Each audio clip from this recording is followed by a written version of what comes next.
día para todos, el Señor les bendiga.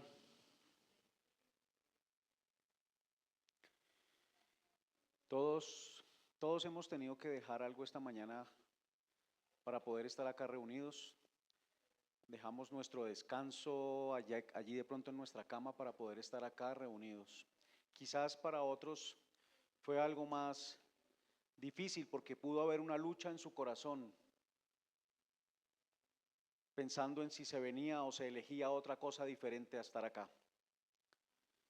Y eso habla del amor al Señor, de que Él está por encima de aquellas otras cosas que de pronto nos pueden tentar para alejarnos de lo que Él ha determinado, de su voluntad y lo que Él ha dicho que debemos hacer. Así que es un gozo. Si estamos acá, creo que cada uno de los que estamos acá reunidos lo hemos hecho con gozo, con alegría. Nos deleitamos en hacerlo porque nos estamos encontrando con nuestro Señor.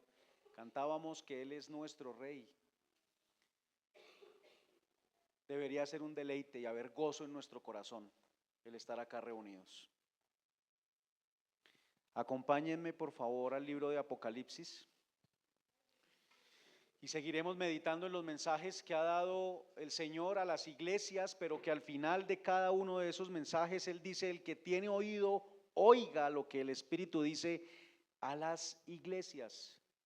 A la de Torrefuerte el Señor le está hablando hoy por medio de este mensaje a Tiatira. Por favor, pongámonos de pie. Apocalipsis 2, versículos 18 al 29.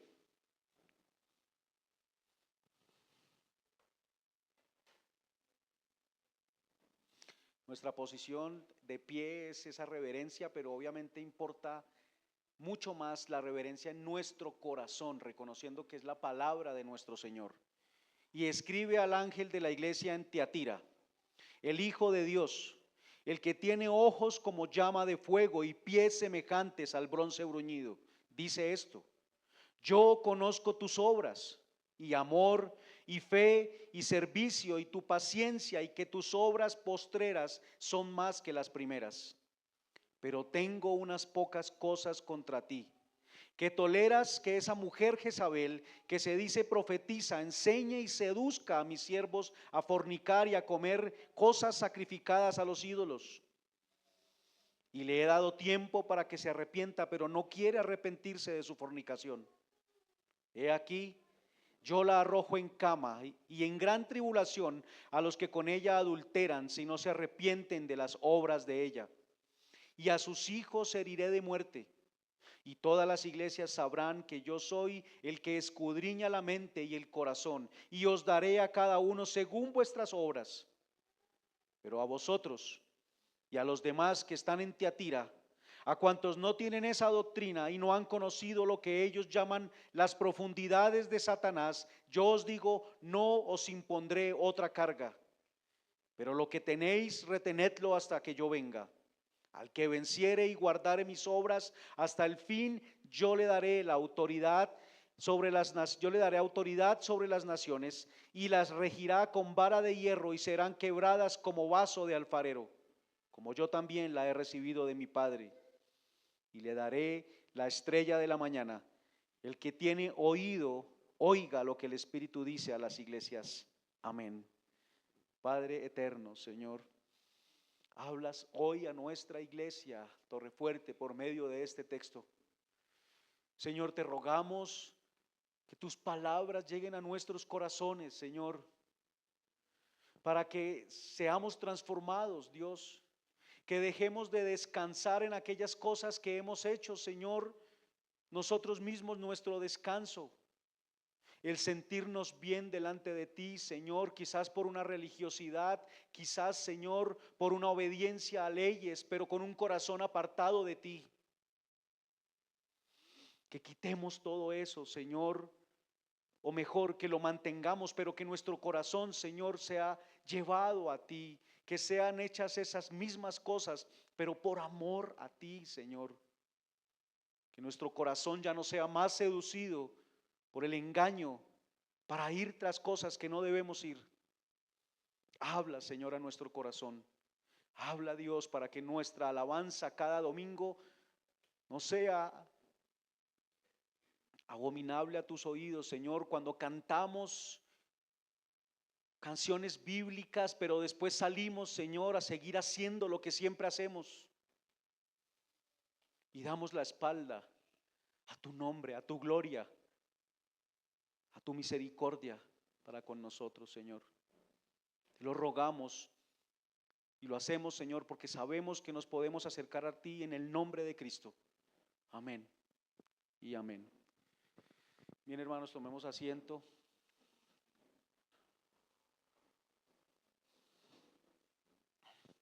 Vivimos en un entorno cultural y esta iglesia también lo hacía, y cada una de las iglesias. El día de hoy, nuevamente, hermanos, de verdad luché para poder tener una prédica un poco más condensada. No lo logré y les pido disculpas, pero trataré de hacerlo de una forma rápida. No hay introducción en esta mañana. El título para nuestra prédica es: El amor de Cristo no tolera un corazón dividido. El amor de Cristo no tolera un corazón dividido. Y el primer punto es la presión del entorno. Una presión que va directo a nuestro corazón. Una presión que el entorno en el que nosotros vivimos ejerce presión, y era lo que pasaba en la iglesia de Tiatira. Y para esto, hermanos, quiero que empecemos a ver cada una de estas iglesias. Hemos visto en las predicaciones algo de su contexto cultural. Esta es la cuarta iglesia de las 7 a las que el Señor le escribe en este libro de Apocalipsis. Esta iglesia que, hermanos, como vemos en el primer versículo y en los otros de las otras iglesias, dice: escribe al ángel de la iglesia en Tiatira. Y ese en es muy importante, porque una cosa es de dónde soy y otra cosa es, en dónde estoy, y otra cosa es a dónde pertenezco, en dónde nací, de dónde soy realmente, y otra muy diferente, en dónde estoy. Alrededor del mundo hay muchas personas que son colombianas, pero están en un país diferente. Ellos siguen siendo colombianos, pero están en diferentes lugares. Esto habla acerca de estas iglesias. Hace un énfasis acerca de que la iglesia está en ese lugar, en Tiatira, pero no es de Tiatira. No le pertenece a la ciudad y no lleva a cabo las mismas, o no debería llevar a cabo las mismas costumbres de la ciudad que vayan en contra de Dios.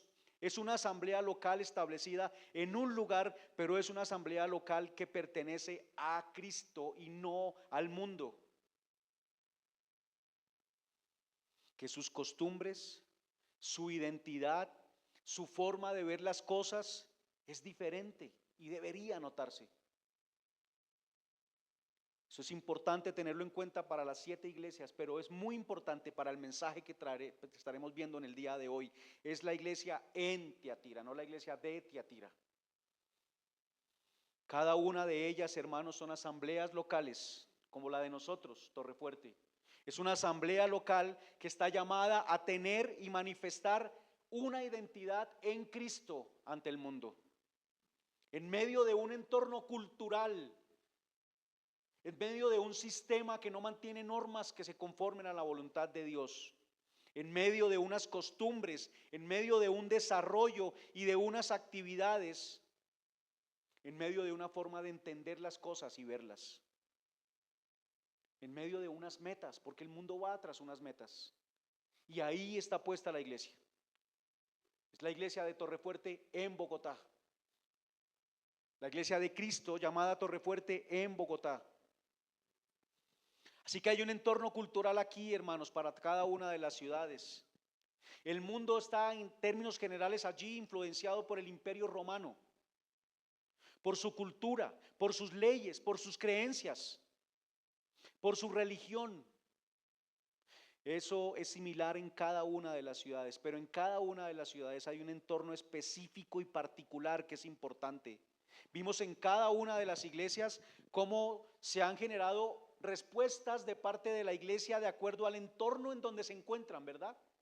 Hace 8 días Nuestro hermano Andrei predicaba acerca de Pérgamo, y recuerdan qué significaba o qué tenía relación ese nombre, con qué tenía relación ese nombre de Pérgamo, con un pergamino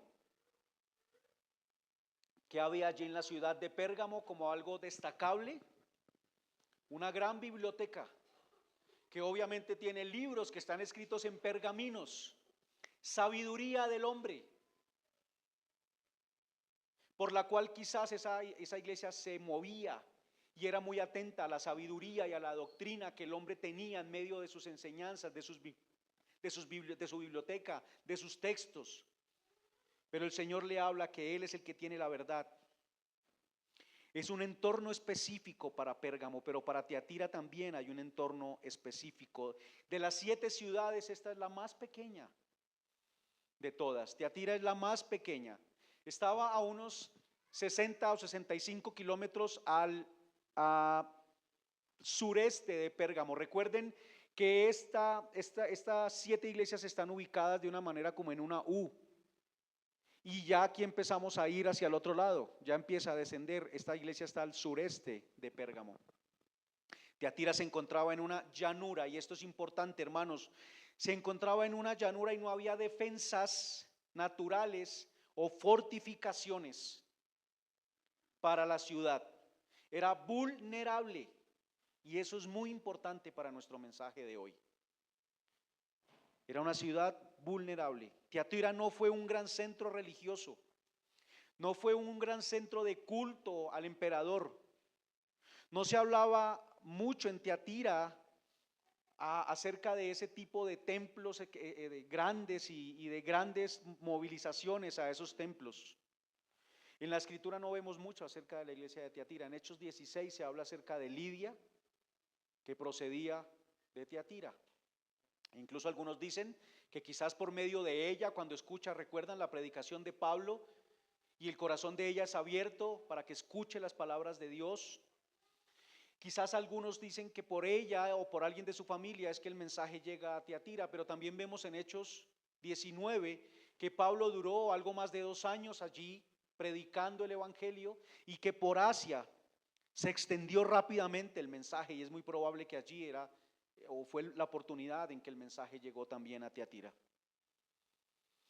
Lo que sí es claro, hermanos, por la historia también, es que habían rutas comerciales que pasaban por Tiatira, y esto generó algo allí en Tiatira, y es que se originaron muchas pequeñas empresas, pequeñas organizaciones, y esas estaban agremiadas. Las de los que trabajaban el cuero tenían un gremio, los que trabajaban artesanías tenían un gremio.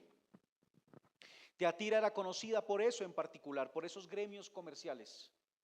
Así que cada uno de esos pequeños negocios tenía un gremio al cual pertenecía.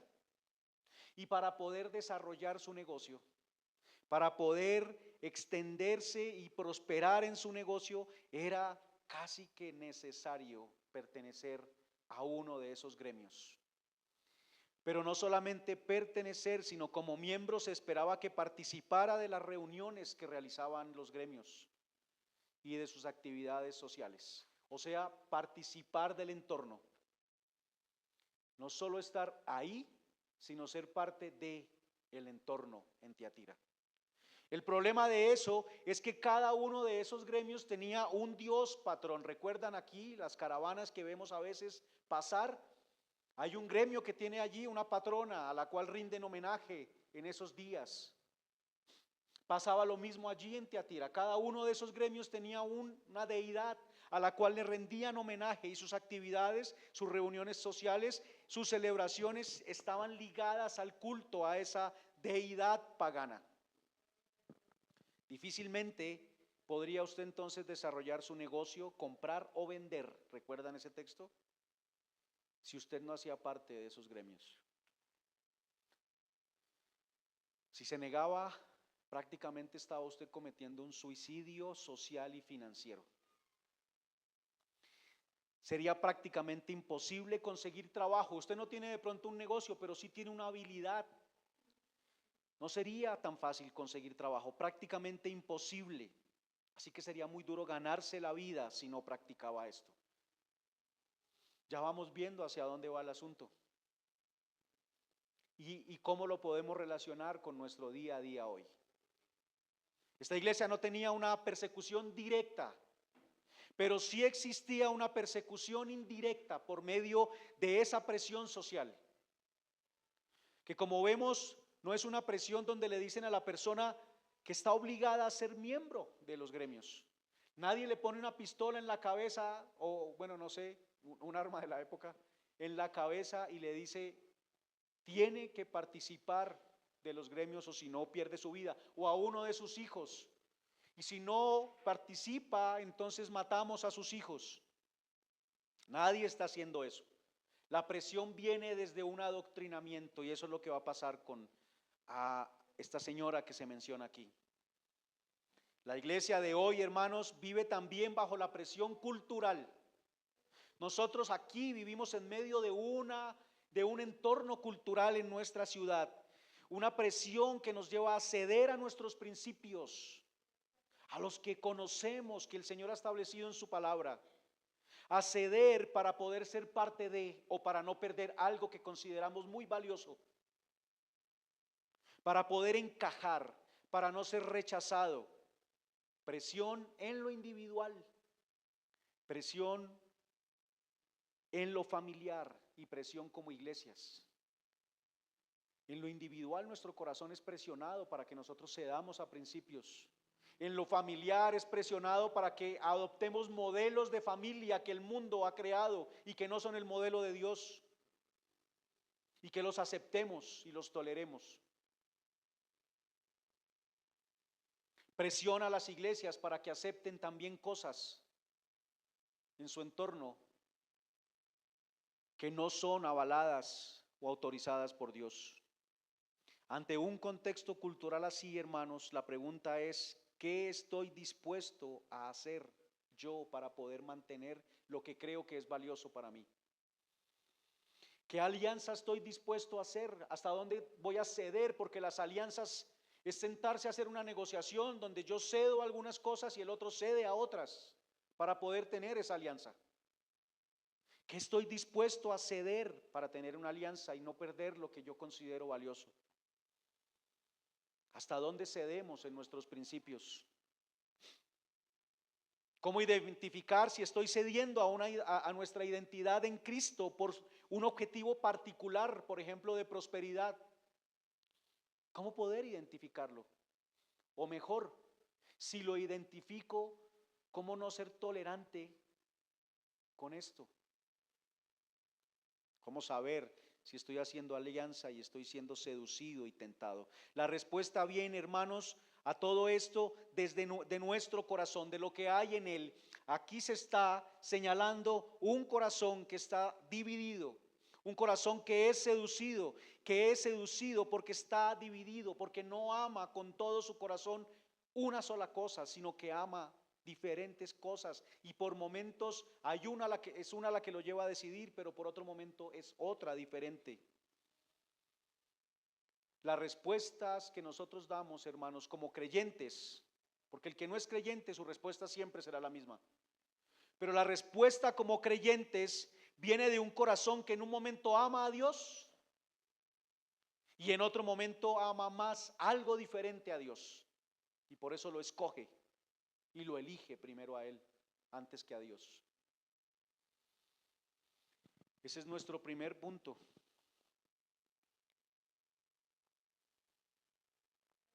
El segundo punto, hermanos,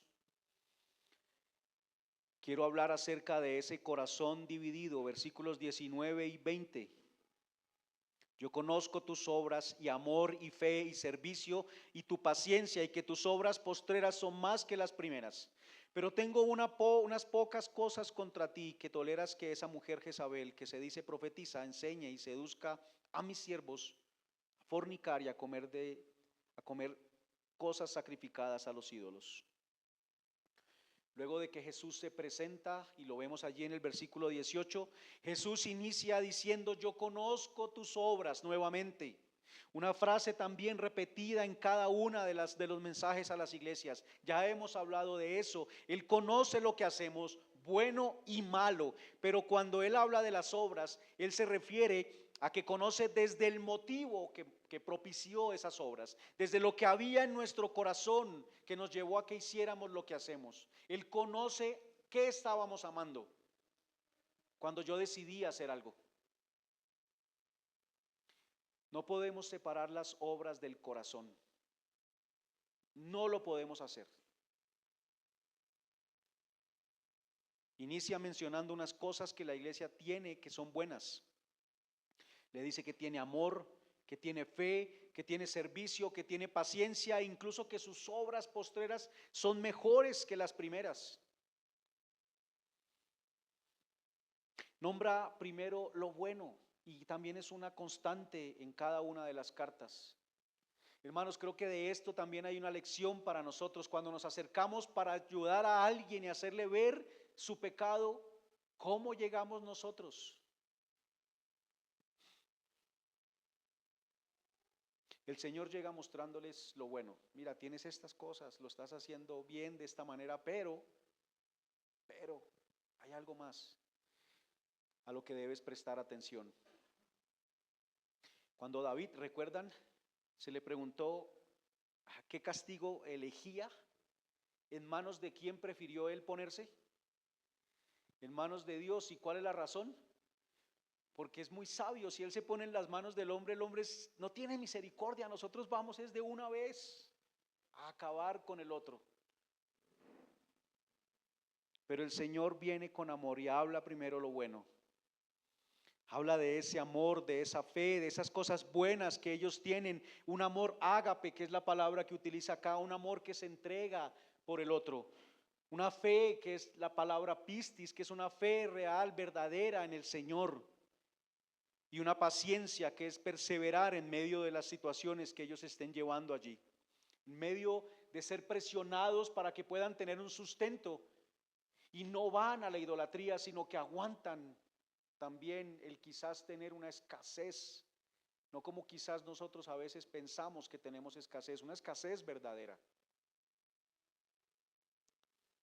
donde incluso quizás no había para comer.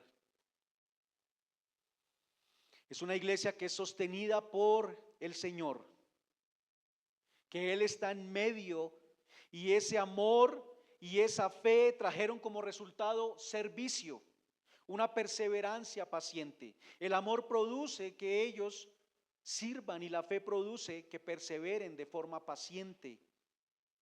Así que Jesús les habla acerca de un servicio que fluye de su amor, de un amor por Él y de un amor hacia los demás.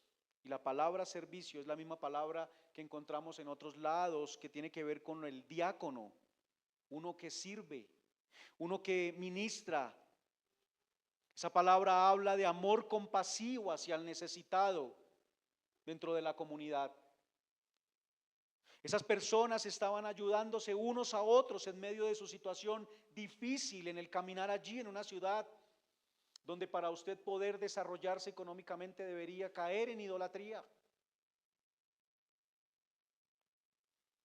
Ellos estaban cuidando unos a otros, especialmente cuando ese sustento de vida de muchos de ellos estaba siendo amenazado, al no pertenecer a esos gremios del comercio que eran muy famosos en la ciudad de Tiatira. Pero en el versículo 20, él ya ha hablado entonces aquí de ese corazón que elige amar a Dios, que elige amar realmente, que se despoja de lo de él y piensa en el otro. Pero en el versículo 20 le dice: unas pocas cosas tengo contra ti. No quiere decir que no se agrave, porque el asunto que él va a tratar es un asunto bastante delicado, importante y fundamental en nuestro caminar cristiano, en nuestro proceso de santificación. ¿Cuál es el problema que tiene Tiatira?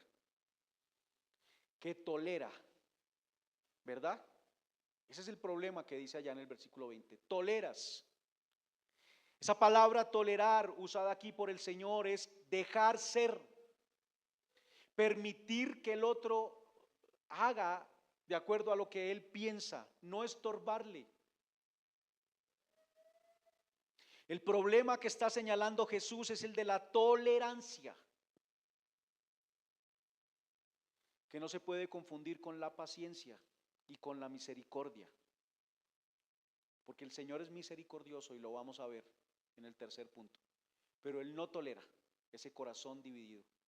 Él no quiere personas en una relación en la cual lo aman a Él y en otro momento aman otra cosa diferente como su mayor amor, porque nosotros podemos amar diferentes cosas, pero como nuestro mayor amor, solo una, solo una. ¿Qué toleraban ellos? Toleras que esa mujer Jezabel, que se dice profetiza, enseñe y seduzca. Jesús está denunciando y no está diciendo toleras a Jezabel, sino que está diciendo toleras lo que Jezabel está haciendo. Y es que está llevando personas con su enseñanza, por su seducción, a hacer cosas que no están conforme a lo que Él ha determinado, que no, o los saca de ese amor hacia Él y pone sus ojos en otra cosa. Algunos mencionan que esto que se está diciendo acá es falta de discernimiento, o sea, ellos están tolerando a una falsa enseñanza porque no disciernen. Pero hermanos, si pensamos en la palabra tolerar, cuando uno tolera algo es algo que conoce que no está bien, pero lo aguanta. Y normalmente la razón por la que yo aguanto o convivo con ello es porque hay un beneficio también para mí. Entonces mejor lo aguanto.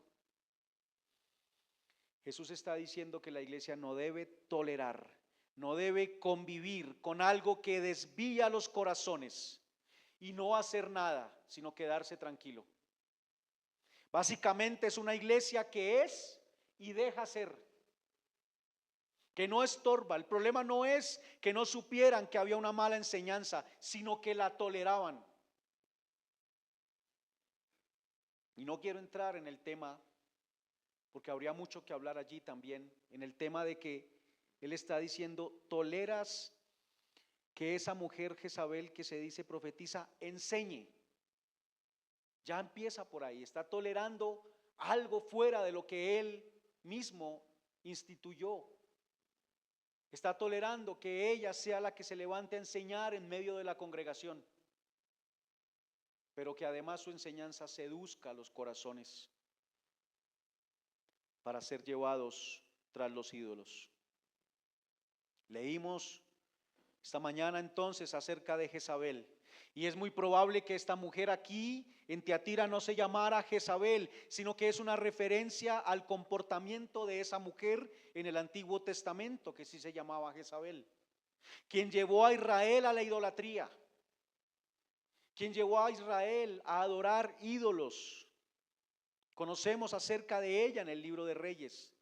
Esa mujer trajo sus propios dioses extraños a la nación de Israel y promovió la adoración a Baal principalmente.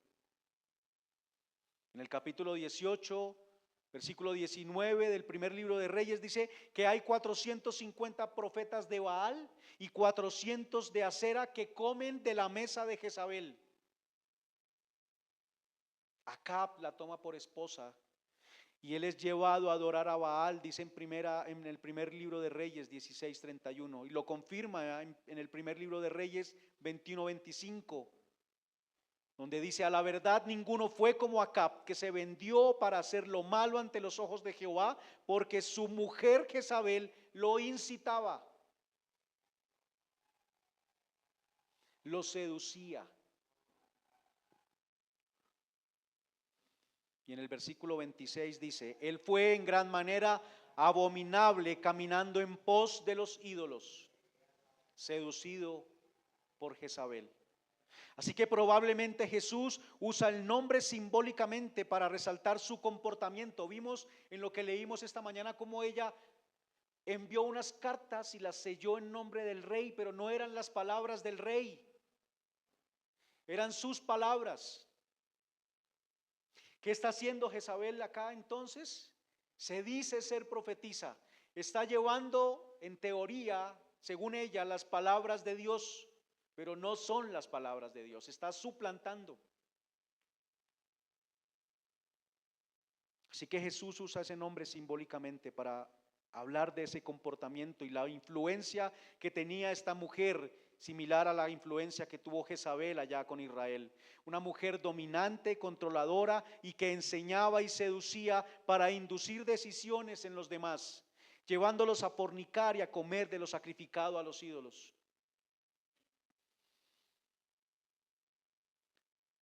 En esas celebraciones alrededor de dioses paganos, de ídolos, la inmoralidad sexual hacía presencia. Parte de sus ritos tenían allí cosas inmorales sexualmente, como ritos para asegurar la fertilidad de la tierra, de sus animales, incluso de ellos mismos. Y de igual manera sacrificios de adoración, donde se comía de la carne y se bebía de la sangre del sacrificio, en lo cual ellos hallaban fuerza y seguridad, vitalidad, hallaban vida, la vida del animal sacrificado o del ídolo al cual se le sacrificaba ese animal. Así que claro, es muy probable que ellos participaran físicamente de ambas cosas, fornicación y comer de lo sacrificado a los ídolos. Pero Jesús no está señalando solamente la obra, la acción, sino lo que había en el corazón de ellos. Ellos no estaban participando simplemente, no hay problema, no está, en su corazón había una inclinación a sentir que eso sí les daba a ellos seguridad y prosperidad y bienestar para ellos. El Salmo 24:3 dice: ¿quién subirá al monte de Jehová y quién estará en su lugar santo? El limpio de manos, las obras y el puro de corazón. No es un asunto solamente de las obras, porque esas vienen de un corazón puro o de un corazón contaminado. Jesús no solo habla acá de obras, no habla solo de inmoralidad sexual y de comer de lo sacrificado a los ídolos. Todo aquello que yo elija por encima de Dios, creyendo que allá voy a encontrar bienestar o que no puedo perderlo y prefiero elegirlo a Él, a ese acto o a esa persona por encima de Dios, es porque yo estoy poniendo mi bienestar allá y no en Dios. Y eso es comer de lo sacrificado a los ídolos. Si Jesús estuviera hablando solamente de las obras, se contradeciría con Pablo, ¿verdad? Porque Pablo dijo que comer de la carne, de los sacrificios a los ídolos no tenía problema mientras usted diera gracias por ese alimento. Si era solamente algo con lo cual usted se iba a alimentar y nada más, da gracias por el alimento y lo podía comer. Pero ¿cuál era el problema? Que quizás algunos no solamente participaban de la carne, sino del altar.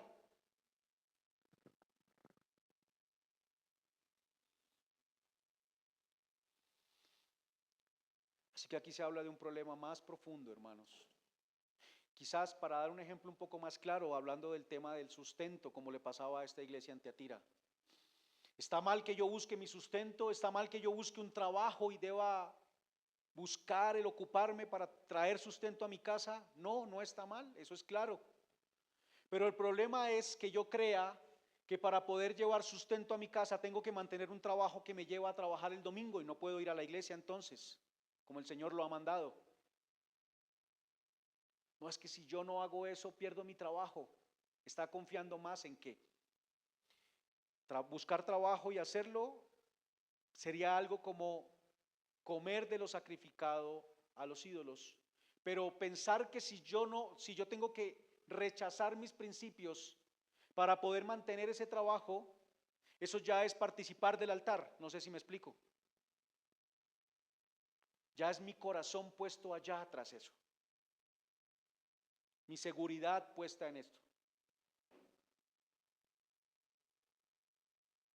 Así que Jesús está hablando de un corazón dividido. Un corazón, Él nos dice nuevamente, eso espero quede claro, Él nos dice que a Él lo debemos amar con todo nuestro corazón, pero también debemos amar a nuestro prójimo como a nosotros mismos. O sea, Él no dice, no se ame a usted, no ame a su prójimo, no ame a sus hijos, no ame a su cónyuge, solamente ámeme a mí. No, nosotros podemos amar diferentes cosas, pero el tema es que Él debe ser lo que más amamos. Cuando yo elijo algo diferente a Dios Y lo que Él ha dicho que yo debo hacer es porque estoy amando algo más por encima de Él. Y nuevamente, hermanos, nadie nos pone una pistola en la cabeza para que nosotros elijamos eso, porque a veces decimos, es que me toca. No, no nos toca. Nadie pone una pistola en la cabeza de nuestros hijos para decir, si no lo haces, si no eliges esto por encima de Dios, entonces mato a tus hijos. Nadie, la estamos eligiendo porque quizás incluso inconscientemente estamos amando más algo que a Dios. No puedes tener dos señores, dijo Jesús. Amarás a uno y aborrecerás al otro. Ellos podrían dejar de ir y de participar si fuera solamente el tema de las obras. Podrían dejar de ir a participar en los gremios, pero su corazón estará afligido. ¿Ahora qué voy a hacer? No estoy participando de esas reuniones y yo no voy a tener sustento. O estar amargado en su corazón porque no quiere estar o no quiere dejar esa participación allá. Así que es mucho más que solamente la obra, hermanos. El matrimonio se usa en la Escritura como una referencia a la relación entre Jesús y su iglesia. Y un corazón dividido es una relación en la que hay infidelidad. Se busca en otro lo que solo debería encontrar en el cónyuge. Esa es nuestra relación con el Señor. Y cuando yo elijo algo por encima de Él para poner mi seguridad, mi gozo, mi significado, el sentirme amado en eso y no en Dios, estoy cayendo en fornicación, adulterio, infidelidad espiritual. La participación en esos actos pecaminosos, hermanos, no son obras aisladas de corazón. Si ellos amaran a Dios con todo su corazón, no participarían de esas celebraciones. Así que lo que ellos tenían era un corazón dividido, un corazón que en un momento ama a Dios por encima de todo, pero en otro momento ama algo más. Frente a las opciones que se le presentan, elige lo otro, se ama más a él mismo. Su participación allí era de acuerdo a lo que ellos creían poder obtener del ídolo. Eso es lo que hay en un corazón dividido. Un corazón que ha creído que hay algo más valioso y necesario que Dios. De allí parte toda acción pecaminosa. ¿Recuerdan el concilio de los apóstoles en Hechos 15? ¿Qué le dijeron a la iglesia? ¿De qué debían abstenerse? Sacrificado a los ídolos, de sangre, de ahogado, de fornicación. Todo eso tiene que ver con la idolatría, es el mismo mensaje. No busque su fuerza ni ponga su confianza fuera de Dios. Yo soy el único Dios, porque esas cosas que prohíbe allá son cosas propias que se hacían en los rituales, porque a ellos les parecía que en eso adquirían fuerza, la fuerza que le daba su Dios por medio de ese sacrificio. Yo soy el único Dios, dice él. Su corazón, su seguridad, su significado, su gozo están en mí. No tengan un corazón dividido.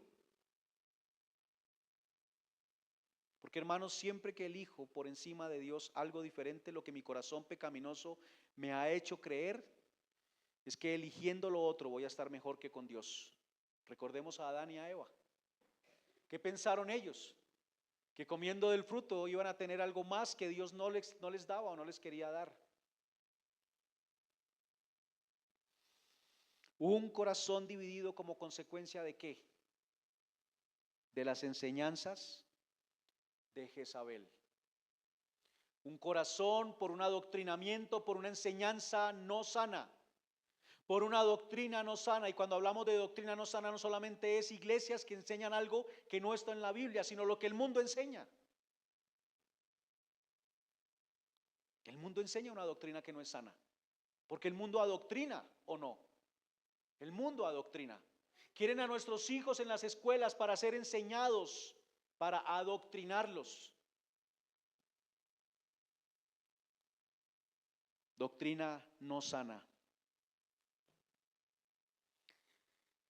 Es consecuencia de esa enseñanza, una enseñanza que presenta opciones que desde nuestra naturaleza pecaminosa, desde nuestro corazón que se ama con toda su fuerza a sí mismo, cuando está apartado de Dios, le da un valor superior a esas cosas.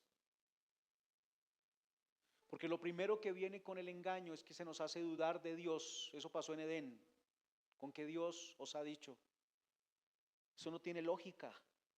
Si ustedes hacen eso, van a perder todos estos privilegios. Entonces dudamos de Dios, nos apartamos de Dios y buscamos satisfacernos en fuentes que no retienen el agua. Una enseñanza engañosa que presenta opciones, que desde una naturaleza pecaminosa se le da ese valor superior sobre Dios y se forma entonces un ídolo en mi corazón.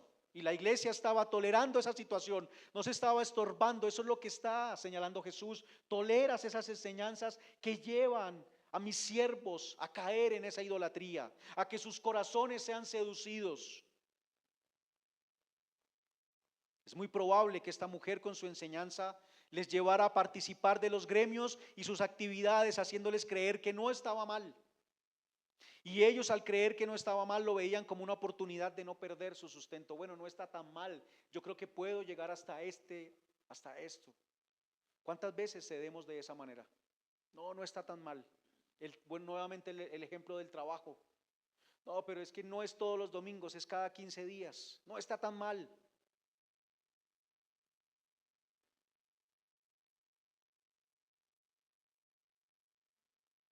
Ella les enseña una doctrina no sana. Su confianza entonces estaba puesta en participar de todas estas cosas, sino en Dios. De mezclarse con el entorno, no estando solo en Él, sino siendo parte de Él. El tema de la tolerancia, hermanos, es un tema muy usado hoy en día. De hecho, a los cristianos se nos tilda de ser, desde algunos círculos, intolerantes. La razón es porque no vemos como buenos y normales comportamientos que no van conforme al diseño de Dios. Y se nos presiona para que los aceptemos como normales. No estoy hablando de las personas. Nosotros debemos ir a todos ellos precisamente para hacerles ver el engaño en el que han caído. Pero lo que no podemos tolerar es que ese comportamiento es normal y correcto. Y no podemos tolerar que a nuestros miembros de nuestra iglesia, a nuestros hijos, se les enseñe eso. Algo que seduce su corazón y los lleva a otras cosas que no son. Pero es mucho más que eso, hermanos, porque fíjese que Jesús no señala que toleras los gremios, sino que toleras es algo que está pasando en la iglesia. Es interno el problema. ¿Qué toleramos nosotros como iglesia? ¿Qué toleramos para no ser rechazados, para no perder beneficios, para no sufrir en lo personal, en nuestras familias, en nuestro trabajo o como iglesia? ¿Con qué convivimos nosotros? Aunque entendemos que seduce el corazón, no lo estorbamos. Y permítame señalar algo acá, hermanos, usando la palabra tolerar, Jesús está diciendo a algunos, ustedes saben que no está bien, pero no lo estorban.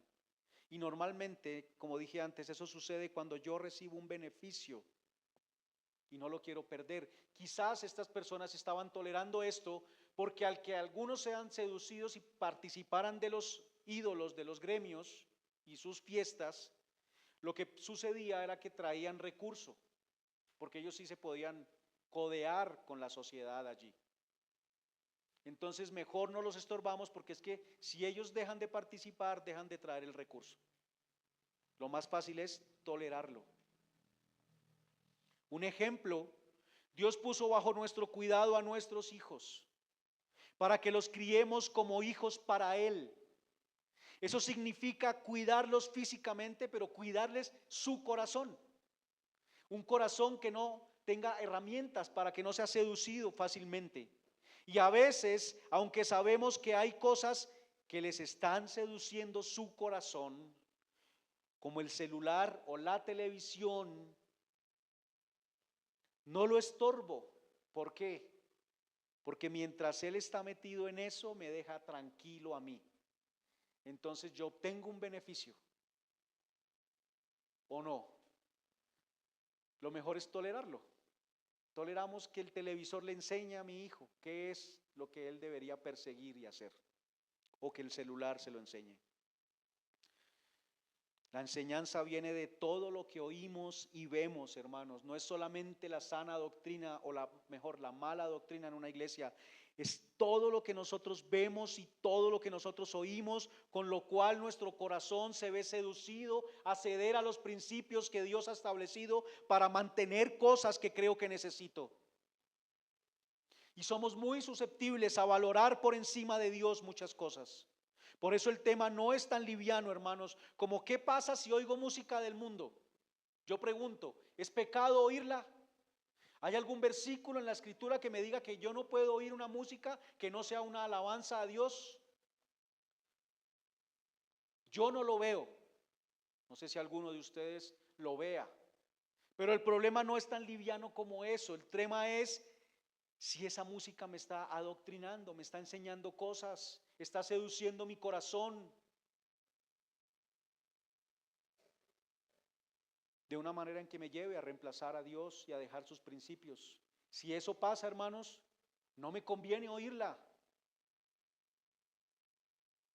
No me conviene oírla. Para nuestros chicos que apenas están empezando a crecer y quizás no tienen un discernimiento aún maduro, ponerlos a escuchar este tipo de música no les permite a ellos tener esas defensas, sino que, ¿recuerdan el tema de las defensas de la ciudad? En un valle y no tenía fortaleza para defenderse. Es un corazón que aún no ha levantado defensas para defenderse de ese ataque. Es vulnerable. En nuestros trabajos, hermanos, ¿qué cosas toleramos en nuestros trabajos? Que sabemos que seducen nuestro corazón para que desplacemos a Dios. ¿Qué cosas hemos hecho, hemos elegido, que sabemos que van en contra de lo que Dios determina, pero como eso era lo que me daba mejor resultado, lo tolero y lo hago para el resultado que yo quiero? Elegimos cosas por encima de lo que Dios ha dicho para nuestros objetivos, para no perder los beneficios, para no retrasar mis metas. Ellos debían elegir entre ser exitosos y su lealtad a Cristo. Elegir si hacer dinero era lo que debían perseguir o ser cristianos. Y entonces un corazón dividido, un poco de aquello y un poco de lo otro. ¿Está mal buscar el tener esas ganancias y lograr esas metas? No. Pero si mi corazón es seducido para renunciar a los principios de Dios, sí está mal. Amar a Dios o amar al mundo. ¿Recuerdan en la carta de Juan? No améis al mundo, ni las cosas del mundo. Eso es lo que hace una enseñanza como la de esta mujer. Seduce el corazón para que amemos al mundo.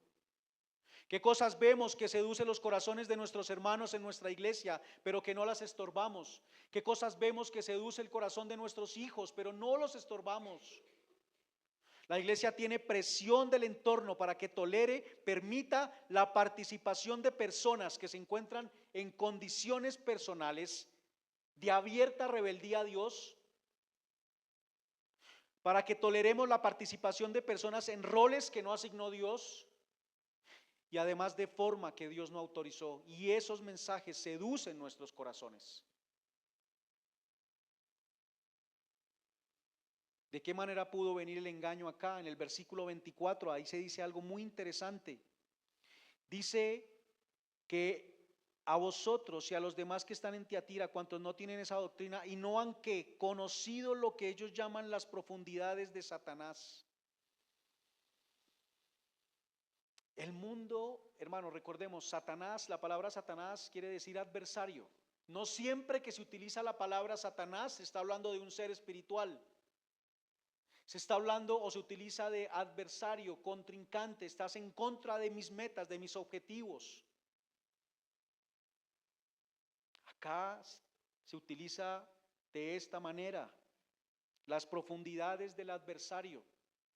Son personas que están siendo seducidas a entrar a los círculos más internos de la sociedad, a las celebraciones más exclusivas de la sociedad, a codearse con los... Recuerdo una vez en algún lugar que íbamos a ir a algún sitio y alguien dijo, aquí se reúne la crema y la nata de la sociedad. Eso les estaba pasando a ellos, estaban en esas profundidades, en lo más íntimo, en lo más cercano allá, de lo más interno de la sociedad, en las profundidades que ellos llamaban del adversario, porque sabían que el mundo va en contra, o ese sistema va en contra de Dios. Los gremios eran eso, claramente ellos sabían que estaban entrando en lo central de la sociedad, participando de sus actos. Y hay dos opciones en las que nosotros hacemos esto. Para eso, a eso voy, al engaño. Uno, probar para discernir si es bueno o malo. No es ese a veces la enseñanza, no es que hay que dejar que los chicos prueben para que sepan qué es lo bueno y qué es lo malo. Quizás esto es una enseñanza que está llevando Jezabel. Ustedes no tienen problema, deben participar para que sepan qué es bueno y qué es malo. ¿Acaso la Escritura no nos dice qué es lo bueno y qué es lo malo? ¿A dónde deberíamos ir entonces para saber eso? Adán y Eva fueron tentados con eso. ¿Recuerdan? Tus ojos serán abiertos y sabrán el bien y el mal, lo que es bueno y lo que es malo. Háganlo, vayan, prueben para que sepan qué es bueno y qué es malo. Dios ya les había dicho qué era lo malo. Hermanos, no necesitamos probar, necesitamos creer en Cristo, quien es la verdad. Y la segunda opción, creo que es la más probable aquí, es necesitamos ser luz en el mundo. Y para eso entonces nos vamos a mezclar allá hasta lo más profundo de lo que ellos hacen para poder ser luz en el mundo.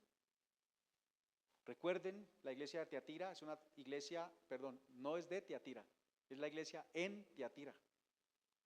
No está mezclada con el mundo, está en el mundo, pero no está mezclada con el mundo. No somos del mundo. Para hacer luz no necesitamos meternos a las cantinas, a las discotecas de noche. Voy a hacer luz en medio de una celebración allí. Había un video que vi de unas personas que se metían, dos hombres, varones, a un prostíbulo a predicarle a estas mujeres allá. O sea, no era algo en la calle, sino allá en donde ellas trabajaban. Cuánta tentación para su corazón y para su carne. Jesús dice que en esta iglesia había amor, y eso es una realidad, hermanos, pero lo que está señalando es que aunque hay amor, faltaba crecer en ese amor, porque amar no es dejar que el otro haga lo que le gusta. Amar no es tolerar lo que el otro cree que está bien. Amar no es dejar que el otro siga persiguiendo su infidelidad, fornicación y comer de lo sacrificado a los ídolos. Algo que podemos observar, hermanos, es que el engaño se autoproclama como verdadero. Nadie va a venir a decir, es que quiero engañarlos con mi enseñanza. Nunca el engaño vendrá diciendo, vengo para engañar. No podríamos pensar que esta mujer vino aquí diciendo, vamos a ser infieles a Dios, vamos a ser idólatras. Y eso es la seducción. Ella dice aquí el texto que se dice ser profetisa. Recuerdan que también se hizo pasar por Acab. Se dice ser profetisa, y es la tercera vez que el Señor habla de algo así. ¿Recuerdan con la iglesia de Éfeso? Los que se dicen ser apóstoles y no lo son. Con la iglesia de Esmirna, los que se dicen ser judíos y no lo son. Hermanos, la verdad, la mentira, el engaño se autoproclama como verdad. Eso es una realidad. Así que debemos tener cuidado, porque muchas veces podremos estar aceptando engaños como verdaderos. Jesús dice que en esta iglesia había entonces ese amor, pero no se estaba estorbando el engaño. Si hay algo que me dice, hermanos, que algo es verdadero, pero que va en contra de lo que Dios ha dicho en su palabra, eso no es la verdad.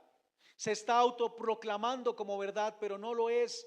Por eso, ¿cuál es la mejor forma de nosotros estorbar el engaño? ¿Han escuchado cuántas veces la historia del billete falso o la ilustración del billete falso? ¿Cuál es la mejor manera de identificar el falso? Conociendo muy bien el verdadero.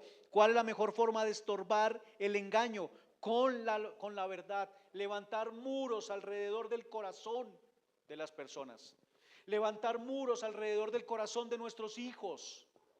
para que cuando venga el engaño ellos puedan identificarlo como lo que es, como un engaño, como una enseñanza que seduce su corazón para ir tras lo que los destruye.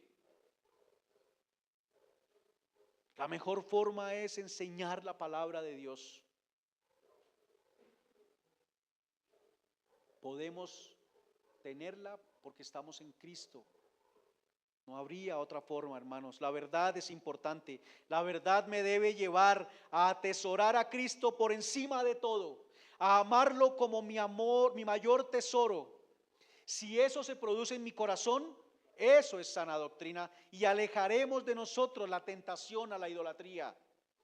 Porque no vendrán cosas a ser tesoros en nuestro corazón. O sea, no admitiremos el engaño con facilidad porque hemos levantado muros alrededor de él, defensas alrededor de él. Hacer muchas cosas por el otro, pero no poner muros y estorbar esas enseñanzas que seducen los corazones y los corazones de los que están bajo nuestro cuidado, se traduce en un amor a medias. Permitir cualquier asunto que seduzca su corazón es permitir que vaya hacia la idolatría, hermanos. Cualquier cosa que me lleve a realizar actos prohibidos por Dios, o que así no sean prohibidos por Dios, pero me lleven a amarlo más que a Dios, eso es falta de amor, no estorbarlo. Así que, hermanos, cuando alguien busque cuidar nuestro corazón del engaño, sintámonos amados. Hijos, chicos, niños, cuando sus papás quieran darles una enseñanza, corregirles, ellos están cuidando su corazón. Siéntanse amados.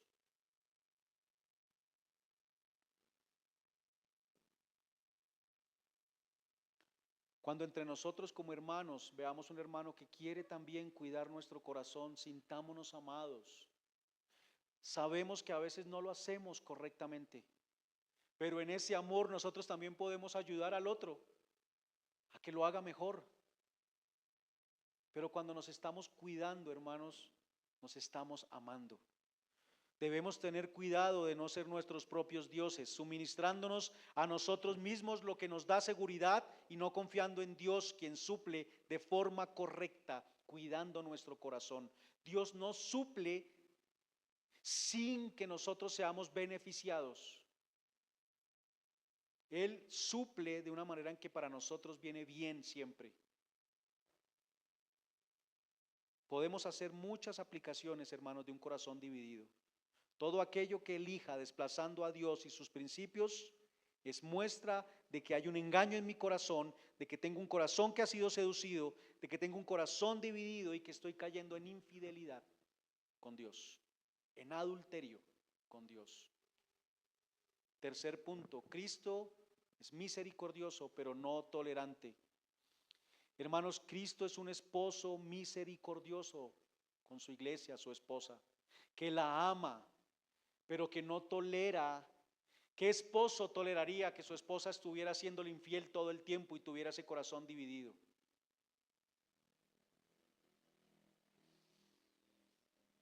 No se acomoda a vivir con una esposa que tiene un corazón dividido y por eso se presenta como se presenta en el versículo 18.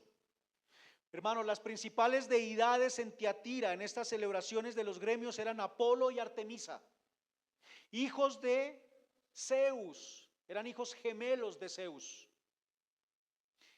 el Dios supremo de la mitología griega. ¿De qué manera se está presentando Jesús? Como el Hijo de Dios. Él se presenta como el verdadero y único Hijo del único y verdadero Dios o Padre, con características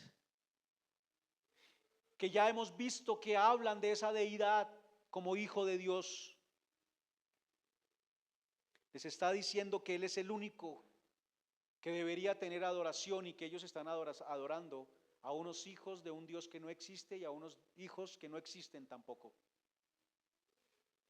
Por eso en el versículo 18 Él se presenta de esta manera y en todas las cartas lo va a hacer. Él menciona algo de lo que describió Juan en Apocalipsis 1, que habla de la gloria de Jesús, pero 2, se presenta directamente relacionado con lo que seduce perdón, con lo que sucede en la ciudad alrededor de la iglesia, y hace referencia con esas características a dos cosas: su misericordia y su juicio. No solamente juicio, porque a algunos les encanta hablar del juicio y de la ira de Dios.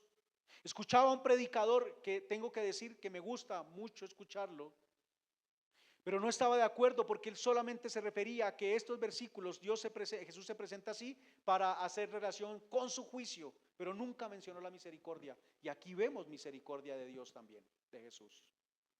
De hecho, él decía que su descripción de Jesús más fuerte, la que más le gustaba, es la que está en Apocalipsis 19 a partir del versículo 11, donde habla de un Jesús que viene ya para ejercer juicio, y habla de sus vestiduras llenas de sangre, y hacía pausa en ese tipo de expresiones. Hermanos, hablar de la ira como algo que él no va a tener, él hablaba de la ira como algo que él no va a tener, pero otros sí, y está deseoso de que llegue esa ira para aquellos, y como que le produce gozo. Pero olvida, hermanos, olvida a una persona que quiere hacer énfasis en ese Dios de ira, que si en verdad Él está fuera de esa ira, es porque Dios es un Dios de amor y lo ha amado a Él y ha tenido misericordia con Él. Y ahora que tiene misericordia y se siente de este lado, ira para los demás. Pero olvida que es por el amor de Dios que Él está allí en esa posición. Me temo que quizás a los que les encanta ese Jesús son personas que al perder de vista al Jesús de amor, de una forma quizás inconsciente, creen que ellos son mejores que aquellos sobre los cuales quieren que caiga la ira de Dios. Hermanos, Dios habla aquí, Jesús habla también de su misericordia. Se presenta como el Hijo de Dios, como el verdadero Hijo de Dios, como el único Hijo de Dios. Ni a los ángeles nunca le dijo a ninguno: mi hijo eres tú. Él es quien tiene toda autoridad, Él es quien decide, Él es quien juzga a vivos y muertos. En sus manos está el condenar y el salvar. Y sí, es un Dios temible y es un Dios de ira. No lo podemos esconder, no lo podemos negar, y se debe hablar de eso. No estoy diciendo que no. Se presenta también como quien puede verlo todo, ojos como llama de fuego. A Él no escapa nada, y su juicio, por tanto, es recto. Por eso habla de sus pies. Su caminar es recto, su andar es derecho, no se inclina ni a izquierda ni a derecha, pero perdona la iniquidad y la rebelión, aunque de ningún modo tendrá por inocente al culpable. Hermanos, cuán grande misericordia tiene Jesús. Imaginemos su misericordia, hermanos, que aún nosotros que ya hemos sido traídos de este lado, constantemente somos infieles a Él. La iglesia constantemente es una iglesia, una esposa infiel a su esposo, diariamente. Una iglesia con un corazón dividido, que ama otras cosas y elige otras cosas por encima de su esposo, que incluso sus buenas obras por Él sabe si son realmente por amor a Él, y no aplica castigo, sino que llama y da tiempo al arrepentimiento. Lucas 16:15.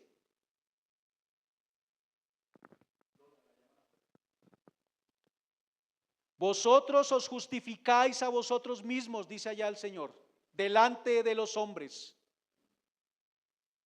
¿Con qué? Dice Lucas 16:15. Vosotros os justificáis a vosotros mismos delante de los hombres. ¿Con qué? Con sus obras se justifican. Es lo que vemos ahí en el relato. Mas Dios conoce vuestros corazones, porque lo que los hombres tienen por sublime, delante de Dios es ¿qué? Abominación. Hermanos, hoy podría yo estar aquí predicando y pareciera un acto bueno, pero podría ser abominación para Dios, porque quizás lo estoy haciendo para un objetivo personal, mío, amándome a mí por encima de Él. Imaginemos entonces su misericordia. Esa misericordia la debemos experimentar todos los días, hermanos, cuando nos levantamos. Isaías ve la gloria. Isaías ya es un creyente en Isaías 6. Él ve la gloria de Dios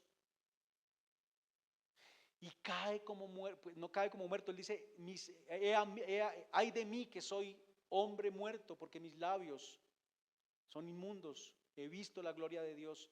Él reconoce nuevamente su pecado y experimenta el perdón. No es que nosotros necesitemos ser perdonados todos los días. El perdón se da una vez, pero lo experimentamos todos los días, hermanos. Deberíamos ver esa gloria del Señor y ese amor para nosotros. Claro que Dios condena y Dios castigará al culpable. Aquí vemos tres actores: Jezabel, los que toleran y practican, y los terceros, los hijos de ella. Esos que toleran y practican son personas que están dentro del pueblo de Dios, pero que han sido seducidos. Y los hijos de ella, que no son parte del pueblo de Dios y para los cuales habrá condenación. Hay un llamado al arrepentimiento en medio de estos versículos. Él dice de Jezabel: le he dado tiempo para que se arrepienta. ¿Eso no es misericordia? Hermanos, el Antiguo Testamento es una constante presentación de la misericordia de Dios. Un pueblo elegido por Dios, sustentado por Dios, rescatado por Dios. Se le da una identidad y este pueblo constantemente falla delante de su Dios. Y Él, de forma misericordiosa, nuevamente va hacia ellos. Hermanos, Él dice de Jezabel que la arrojará en cama, y quizás se refiere a la segunda muerte. Hace referencia de una manera particular al castigo de ella, porque en la cama era donde practicaba sus inmoralidades. ¿Recuerdan lo que leímos ahorita en Primero de Reyes? ¿Qué dijo acerca de Jezabel y su sangre? Que la lamerían los perros. ¿En dónde? En donde fue lamida la sangre de Nabot. Acá donde ella practicó su pecado es donde ella va a ser también castigada. Dice que la arrojará en cama, pero dice también que arrojará en gran tribulación a quienes no se arrepientan. Hay oportunidad también para arrepentirse. En el versículo 22, hermanos, todo el tiempo Dios ha dado oportunidad y la sigue dando para que haya arrepentimiento. Dios dice en Isaías 33:11: no me complazco en la muerte del impío, no me regocijo en hacerlo, no me alegro en esto. Pero Él dice: lo que realmente quiero es que el malvado se aparte de su mal camino y que viva. Eso es lo que quiere Dios. Eso habla de su misericordia, hermanos. Por eso el llamado siempre es al arrepentimiento, para que vengamos a Él en arrepentimiento y creamos en Él como nuestro Señor y Salvador. Jesús, hermanos, está lleno de gracia y de verdad, dice Juan 1:14. ¿Nos debe Dios tiempo para arrepentirnos? ¿Debía Él darnos tiempo para arrepentirnos? ¿Era su deber hacerlo? La escritura dice que Él le dijo a Adán y Eva: el alma que pecare, eso morirá. Y le dijo a Adán y a Eva: si comen del fruto, morirán. Él no tenía ningún deber de dar oportunidad para el arrepentimiento, pero Él da tiempo para que nos arrepintamos. Recuerde que el juicio de Dios, hermanos, nunca será injusto. Su juicio siempre vendrá por el resultado de una misericordia que se ofreció pero se rechazó. Ese es el corazón de Dios, el que quiere que nos arrepintamos. Es por eso que Él nos da tiempo para arrepentirnos. Es por eso que Él envía personas, ministros, predicadores, amigos, miembros de la familia de Dios, que ruegan y que llaman a las personas y dicen: arrepiéntete y cree en el Señor Jesucristo. Pero aunque es misericordioso, Él no tolera, hermanos, y no tendrá por inocente al culpable. En el versículo 23 dice que Él herirá de muerte a los hijos de ella. Obviamente no son hijos nacidos de su vientre, sino son hijos nacidos de sus ideas y sus enseñanzas, que han perseguido ahora, igual que ella, esa doctrina, que no conocen a Dios y que van tras sus ídolos. Han nacido de nuevo de una enseñanza pecaminosa la cual les llevó a fabricar ídolos en su corazón y van tras ellos. La razón de la condenación es su corazón y su mente, en el cual no amaron la luz, sino amaron las tinieblas, y eso dio como fruto obras pecaminosas. Por esa razón Jesús se presenta en el versículo 18 como el que tiene ojos como llama de fuego, como quien ve todo, como quien a quien no se le escapa nada, hermanos. Nosotros solo vemos la obra y podríamos calificar como una obra buena. Nosotros vemos si un hermano viene hoy o no viene, y vemos solo eso, pero no vemos el corazón y la mente. ¿A qué me refiero? Pues quien no viene, obviamente, debe revisar cosas en su corazón, pero quien viene no escapa a que deba revisar cosas en su corazón, porque podría estar viniendo por razones equivocadas. Pero Jesús conoce nuestro corazón, hermanos, y por eso Él también dice que su juicio será justo. Esos pies de bronce que juzgarán, que hablan de ese caminar recto, el juicio es de acuerdo a la rectitud de Él. El juicio de Dios, la ira de Dios será contra aquellos que se han endurecido en sus corazones contra Dios, aquellos que se niegan a responder a la luz y que tienen y persisten en rechazarle. Pero Cristo siempre tiene un remanente, hermanos. Versículo 24. En cada iglesia había un remanente, sostenidos por el amor de Cristo, conservados en fidelidad, sostenidos y preservados por Cristo. Hay un remanente en cada iglesia, hermanos. Un remanente que está en el mundo, pero que no es del mundo, que día a día por la capacidad del Espíritu Santo ve mejor a su Señor, lo ve en más gloria o ve mejor su gloria, la ve con mayor claridad por la misericordia y el amor de Él. Misericordia por el que Él ha dado un corazón para que le conozcamos, como dice Jeremías 24:7, para que le amemos, para que podamos ser llenos de la verdad que está en su palabra. Esos son los que vencen, al que venciere, dice al final. Esos son los que vencen por la gracia de Cristo. Él dice que hay unos que van a vencer y no es la victoria de ellos, es la victoria de Cristo que ha sido otorgada para ellos. Vencemos por su gracia que nos sostiene en Cristo. Y uno que guarda sus obras, dice él allí, ese es el que vence. No es uno que guarda o hace todas las obras de Cristo, sino que las pocas que tiene, las mantiene y va creciendo, como le pasó a esta iglesia. Sus obras postreras son mejores que las primeras. Y le dice, mantén lo que tienes. Ese es uno que guarda las obras de Cristo hasta el final. Es uno que lo que ha recibido, lo que ya conoce y hace en Cristo lo mantiene. No se refiere a hacer todas las obras de Cristo, porque no podemos, pero las que hacemos se mantienen hasta el final. A ese que vence le dará vara de hierro. Esa vara es un símbolo de autoridad. Es un cetro de hierro fuerte, con el cual se va a gobernar y gobernaremos con él, con autoridad. Y esa vara es la verdad, hermanos. Esa vara con la que se quiebra a las naciones como vasos de barro es la verdad, porque son naciones que han estado como Tiatira, guiados por su entendimiento, por su razonamiento, por sus ideales, por su religión, por lo que ellos persiguen, que ha sido el engaño. Pero viene la vara de Dios, la verdad, y quiebra todos esos engaños. Quiebra la fuerza que tenía la nación. Porque después de que a una nación se le quiten sus fundamentos en los cuales ellos se creían seguros, está quebrada. Y eso lo hace la verdad. Esa es la vara de hierro, hermanos. Quiebra el engaño y las obras del engaño. Es una vara que golpea al lobo, pero que viene para guiar a la oveja también. ¿Recuerdan al pastor esa imagen? Con esa vara golpea a quien va a atacar a la oveja, pero con esa misma vara guía a la oveja. La guía con amor, hermanos. Es una vara fuerte que no se rompe y que no se dobla. Es de hierro. Es una autoridad dada por el Padre a Cristo y delegada a nosotros por Cristo. Oseas 10:2 dice que quebrará las ideas.